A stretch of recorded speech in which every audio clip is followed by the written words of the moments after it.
Hello, people of YouTube. My name is Steve Gray. Thank you for watching.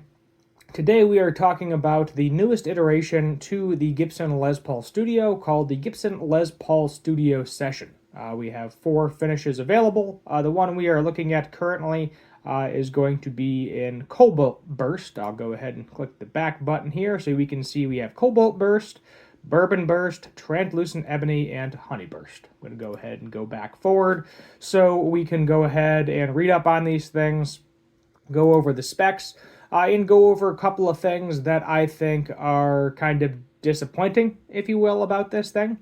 Let's see. So we're going to skip all of this. I think we're going to skip all of this and look at the key features because we don't need to read this whole spiel. So we have ultra modern weight relief mahogany body with a carved AA figured maple cap. That's going to be your difference. Still have the mahogany neck with slim taper profile. That's on a lot of things now. You have a bound ebony fretboard with acrylic trapezoid inlays. Really no difference there. You're going to have the 57 Classic and the 57 Classic Plus pickups. And they are wired to individual push-pull volume and tonal controls for coil tapping, phasing, and pure bypass. So no coil splitting, coil tapping. Switched for a wider range of tonal options, making it one guitar that you can rely on for any musical genre or situation. Available in a variety of gloss nitrocellulose lacquer finishes with matching trim shipped in a soft shell case. So you get their nice soft shell case. They actually, I really do like the kind of in-between case. It's kind of like a hard soft case, if you will. They're calling it a soft shell case, but it's nice. I have one on a studio I currently have. So for the body, you got the Les Paul style body shape. You got single ply cream binding on the fretboard, mahogany body, nitrocellulose gloss lacquer, AA figured top, ultra modern weight relief.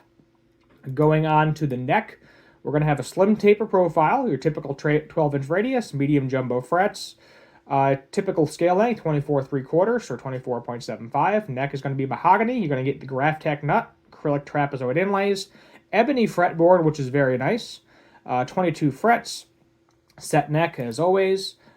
Moving on to the hardware, pretty much everything is typical here. You got the aluminum Nashville to pneumatic bridge, aluminum stop dark tailbase, adjustable truss rod. You get a black pick guard.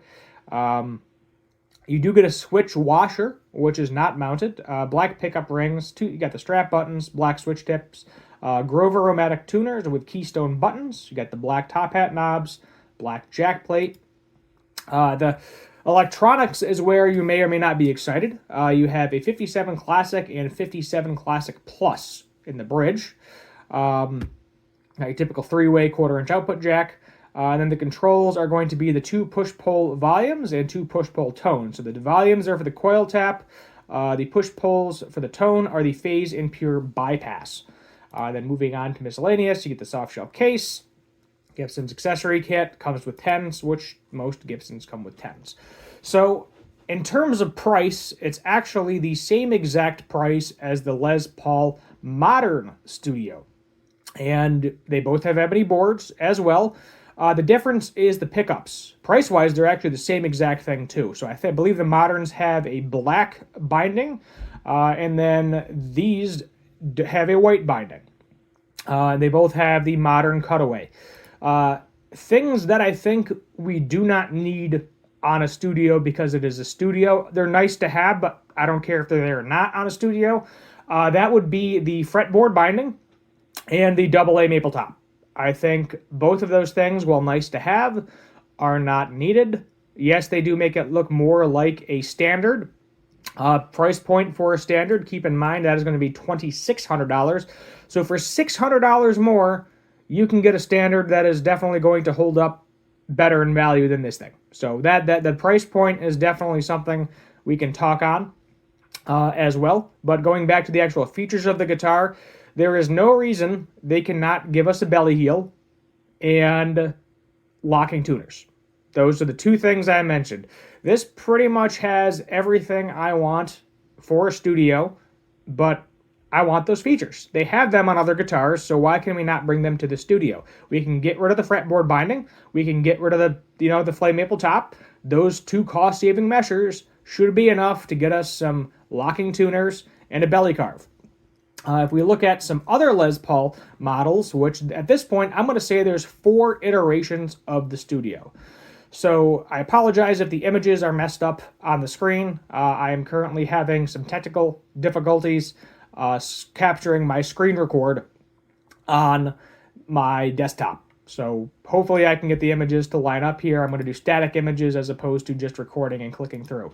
If we go on to the Les Paul Modern Light, so remember this is all slab mahogany, there's no maple cap. This is going to have different pickups. This is going to have the 490R, 498T, but it does give you a belly cut, but it's also missing the nice modern heel access. So right there. If we go on to the regular studio now, which is $1,600, I believe we still have fretboard binding. So that's still there. You can still get the fretboard binding if that's what you're looking for, because it seems like they're putting it on all the studios now. It actually might be a cost-saving measure because they make the fretboards differently. So it actually may end up saving them money if they just take, some fretboards they have lining around that already have the binding on them and just slap them on the studios. It may not seem like a cost-saving measure, but it might be. It might be because they're making a whole bunch of them anyway for a whole bunch of other different models. But the regular studios now, they have the Burstbucker Pros in terms of electronics. And pretty much everything else, is the same. It's still a gloss finish, but no flame maple top. And then going on to the moderns, the Les Paul Studio Moderns, we have still the 490R, 498T. So that is kind of like the set that is like in every studio ever up until recently. So the good thing is you do have some different pickup options now. So you can go 490R, 498T in the modern studio or the modern light. You can do Burstbucker Pros in the regular studios. And then now you have the 57 Plus in the studio session. And three of four of these have fretboard binding. The only one that doesn't is the modern light, which is $1,500. The regular studio is $1,600. And then the session and the modern studio are both $2,000. So $600 plus, you get the standard. I feel like that's kind of a no-brainer. If you're thinking about the session or the modern studio, I would definitely recommend saving up the extra $600 and just go buy a standard. Because if you have enough money for a regular studio or a modern, you're talking $100 difference. Either or of those is fine. Maybe the modern studio, you might like those pickups better, the Pro Buckers versus the 490R. There's really only $100 difference, and you get the maple cap and everything too, and the trapezoid inlays versus the dots. I do really like the same painted headstocks and the modern lights, I will admit that, but in terms of price point, I think they're kind of missing the mark here. Because, as I said, $600 more, and you're getting a standard, which is kind of crazy to me. I feel like there should be a bigger price gap. Where I would price these, I would say the modern lights should come down to $1,200. The regular studios, we can probably leave those at $1,500. I'll be honest with you. If they just knock it down $100 to $1,500 for the regular studios, and then the modern, if we're keeping the price of the modern studios and the studio session is the same, which I think they should be different. And the reason I think they should be different is because the moderns have a satin finish, which is theoretically, I think that's cheaper to do than a high gloss finish. And then the sessions have that high gloss finish. They both have bound fingerboards, so you can't really tell on the modern studio, being that it is a black binding. But, I would argue that the session, if you're toying between the session and the modern studio, I personally would go to the session, being that the high gloss finish, white binding so you can actually see the binding. In terms of electronics, the electronics are exactly the same, literally exactly the same. I'm looking at the website right now. I'm sorry if you can't see it. The weight relief is all the same. Everything is the same. The only noticeable differences between the session and the modern studio are high gloss versus satin, black versus white binding, and then 57 Plus versus 490R, 498T. So in terms of what you should buy for that price, I would highly recommend. Oh, also, forgot the AA flame maple top. Can't forget about that. I would highly recommend doing the session versus the modern. studio. The modern isn't looking so modern anymore. I hate to say that, but it's really not. Everything is essentially the same. You still got the heel cutaway. I think you have maybe the tuner tips are a little different or something. No, actually, the tuner tips are also the same. They're both the Grover with I believe it's the Keystone tuners, as opposed to the kidney bean style. So same exact specs there. It's kind of ridiculous that they offer both of those at the same time. I'll be honest with you. But going on to the price points. So, I mean, you're literally getting a gloss finish, arguably better pickups. I mean, the 57 Classic, 57 Classic Plus are more expensive in terms of resale value. They both sound great. 490R, 498T, and 57 Classics sets sound fantastic, but they are more expensive in the Gibson shop. You get a flame maple top. You get the white binding versus the black, so you can actually tell ebony fretboards are the same. So it's kind of weird how they're pricing these. So, as I said, I would knock down the Modern Light to $1,200. Regular Les Paul Studio, probably $1,400 or $1,500, I would say. Let's put the Modern Studio at $1,600. And then we will do the Studio Session, because you're getting that flame maple top and different pickups, at $1,700. I would not put these at $2,000. I mean, I know they're saying $1,999 or whatever, but for both the Modern and the Session, but the price points need to change on these because they're confusing.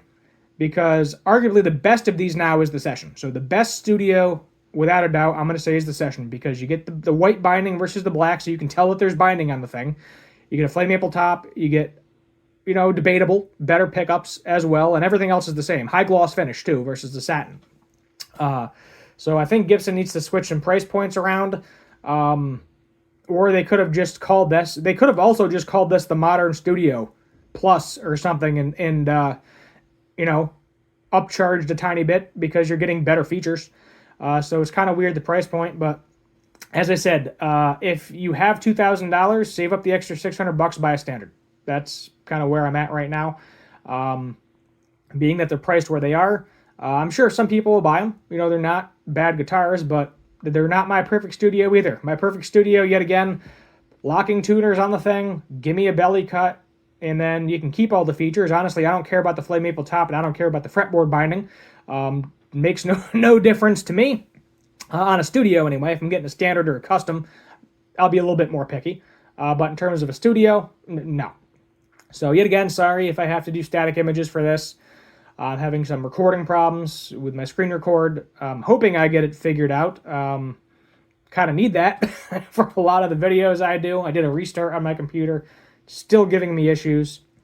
But I guess we'll wait and see. So thank you for bearing with me through this video. I'm probably going to have maybe 2 or 3 static images up throughout the video. And we'll just kind of go from there. I was clicking through and reading the specs, but you don't care about that. Anyway, sorry. Subscribe, notification bell, like, share, comment, all that fun stuff. And until next time, have a good one.